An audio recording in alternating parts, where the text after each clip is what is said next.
if the solution to some of the world's biggest problems, like global poverty, wasn't some huge, complicated government plan, but just a simple act of trust? That's the powerful idea we're diving into today from Nobel Peace Prize winner Muhammad Yunus. He's famously known as the banker to the poor, and honestly, he completely turned the financial world on its head with his vision for a new way of doing things.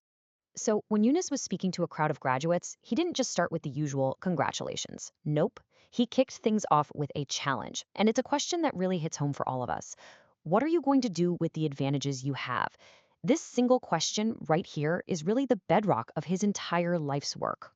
Yunus's own story started back in his home country of Bangladesh, a place he says was just full of problems. But here's the thing. He didn't see that as a bad thing.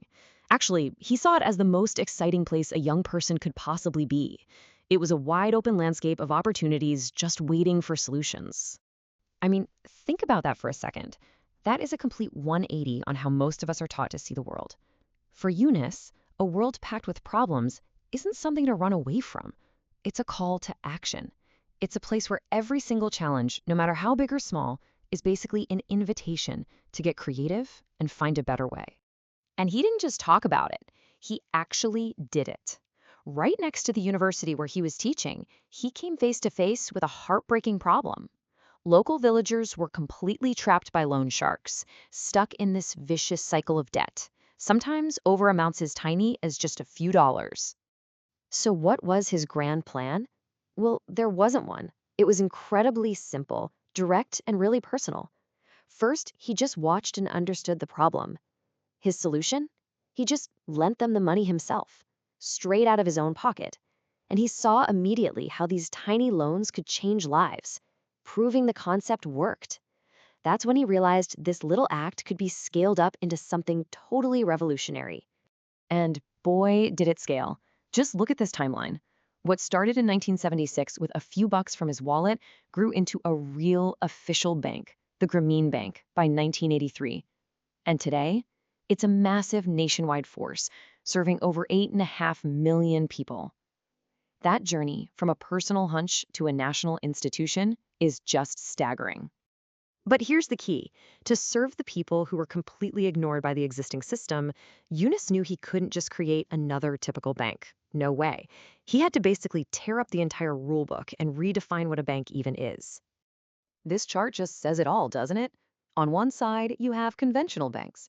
They serve the rich, they focus on men, they're in big cities, and they demand collateral and lawyers. Grameen Bank? It's the exact opposite. It serves the poor, focuses on women, goes to remote villages, and runs on trust.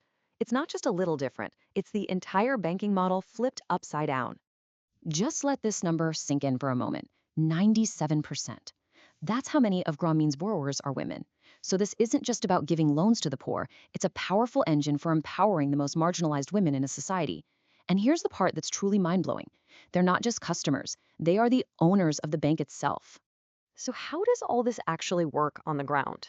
Well, it boils down to this one simple, profound principle. Instead of forcing people to come to some scary, official-looking bank in the city, Grameen staff goes to them.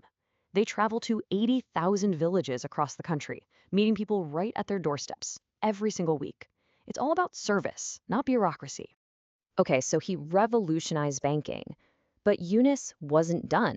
Not by a long shot. He started looking around and seeing all these other problems, like lack of clean water or access to electricity. And he thought, hey, maybe we can create a new kind of company to fix these things too. He calls it a social business, and this is a really important idea to grasp. It's a company that is created with one purpose, to solve a human problem. It's not about making shareholders rich. Any profit it makes gets plowed right back into the business to help more people and make a bigger impact.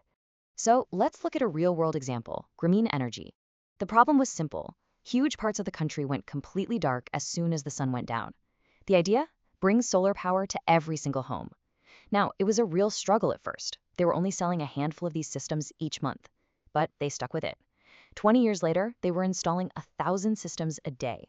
And today, because of this social business, Bangladesh has the largest off-grid solar network in the entire world.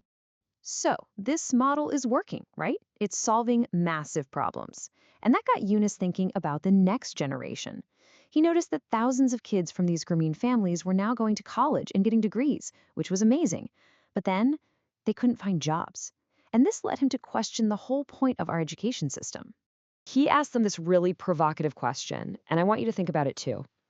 Who told you that the whole point of getting an education was to go out and get a job? Yunus thinks this one basic assumption is actually holding us all back. See, Yunus believes that deep down, we're all born entrepreneurs. We are natural go-getters, creative problem solvers. But he argues that our education system often just drills that creativity right out of us and shapes us into being good job applicants instead of world changers. He thinks that just taking a job can sometimes be the end of our creative lives. And this is the powerful shift in thinking he wants every young person to make. Instead of thinking of yourself as someone looking for a job, you declare, I am a job creator. It's a call to action, to tap into that natural entrepreneurial spirit he believes every single one of us has. So, where is all this heading? What's the big picture here? Well, Yunus lays out a very clear, very bold vision for our future. He calls it the 3 zeros world. He boils it all down to a blueprint for a new civilization, and it's built on these 3 simple, powerful goals. First, a world with zero poverty. Second, a world with zero unemployment, because we're all creators. And third, a world with zero net carbon emissions, so we can protect this planet we all share.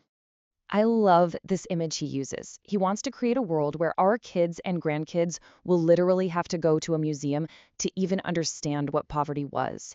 He doesn't see this as some wild fantasy. He sees it as a totally achievable goal if we just start fixing the broken systems that create these problems. And that brings us right back to where we started, with a challenge.